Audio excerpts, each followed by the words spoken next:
नमस्कार दोस्तों, हमारे चैनल पर आपका स्वागत है। वैष्णो देवी का विश्व प्रसिद्ध और प्राचीन मंदिर भारतीय राज्य जम्मू और कश्मीर के जम्मू क्षेत्र में कटरा नगर के समीप की पहाड़ियों पर स्थित है।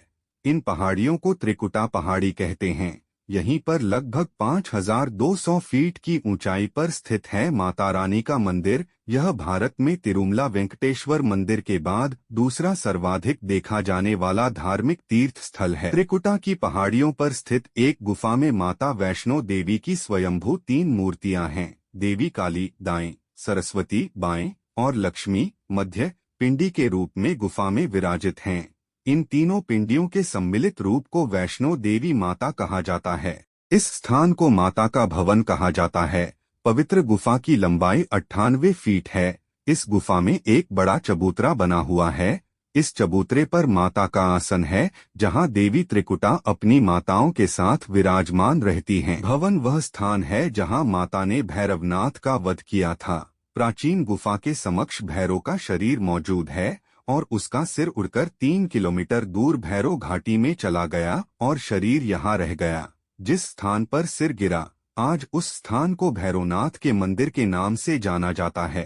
कटरा से ही वैष्णो देवी की पैदल चढ़ाई शुरू होती है, जो भवन तक करीब 13 किलोमीटर और भैरव मंदिर तक 14.5 किलोमीटर है। मंदिर के संबंध में कई तरह की कथाएं प्रचलित हैं।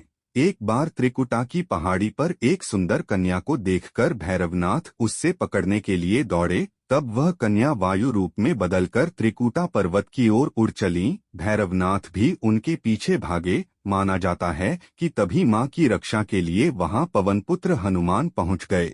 हनुमान जी को प्यास लगने पर माता ने उनके आग्रह पर धनुष से पहाड़ पर बाण चलाकर एक जलधारा निकाली और उस जल में अपने केश धोए। फिर वहीं एक गुफा में प्रवेश कर माता ने 9 माह तक तपस्या की। हनुमान जी ने पहरा दिया। फिर भैरवनाथ वहां अधमके। उस दौरान एक साधु ने भैरवनाथ से कहा कि तू जिसे एक कन्या समझ रहा है, वह आदिशक्ति जगदम्बा है, इसलिए उस महाशक्ति का पीछा छोड़ दे। भैरवनाथ ने साधु की बात नहीं मानी। तब माता गुफा की दूसरी ओर से मार्ग बनाकर बाहर निकल गई। यह गुफा आज भी अर्धकुमारी या आदिकुमारी या गर्भजून के नाम से प्रसिद्ध है। अर्धकुमारी के पहले माता की चरण पादुका भी है। यह वह स्थान है जहां माता ने भागते भागते मुड़कर भैरवनाथ को देखा था। अंत में गुफा से बाहर निकलकर कन्या ने देवी का रूप धारण किया और भैरवनाथ वापस जाने का कहकर फिर से गुफा में चली गईं। लेकिन भैरवनाथ नहीं माना और गुफा में प्रवेश करने लगा। यह देखकर माता की गुफा का पहरा दे रहे हनुमान जी ने उसे युद्ध के लिए ललकारा और दोनों का युद्ध हुआ। युद्ध का कोई अंत नहीं देखकर माता वैष्णवी ने महाकाली का रूप लेकर भैरवनाथ का वध कर दिया। कहा जाता है कि अपने वध के बाद भैरवनाथ को अपनी भूल का पश्चाताप हुआ और उसने मां से क्षमादान की भीख मांगी। माता वैष्णो देवी जानती थीं कि उन पर हमला करने के पीछे भैरव की प्रमुख मंशा मोक्ष प्राप्त करने की थी। तब उन्होंने न केवल भैरव को पुनर्जन्म के चक्र से मुक्ति प्रदान की, बल्कि उसे वरदान देते हुए कहा कि मेरे दर्शन तब तक पूरे नहीं माने जाएंगे जब तक कोई भक्त मेरे बाद तुम्हारे दर्शन नहीं करेगा। उपरोक्त कथा को वैष्णो देवी के भक्त श्रीधर से जोड़कर भी देखा जाता है। 700 वर्ष से भी अधिक समय पहले कटरा से कुछ दूरी पर स्थित हंसाली गांव में मां वैष्णवी के परम भक्त श्रीधर रहते थे। वे नीच संतान और गरीब थे, लेकिन वे सोचा करते थे कि एक दिन वे माता का भंडारा रखेंगे।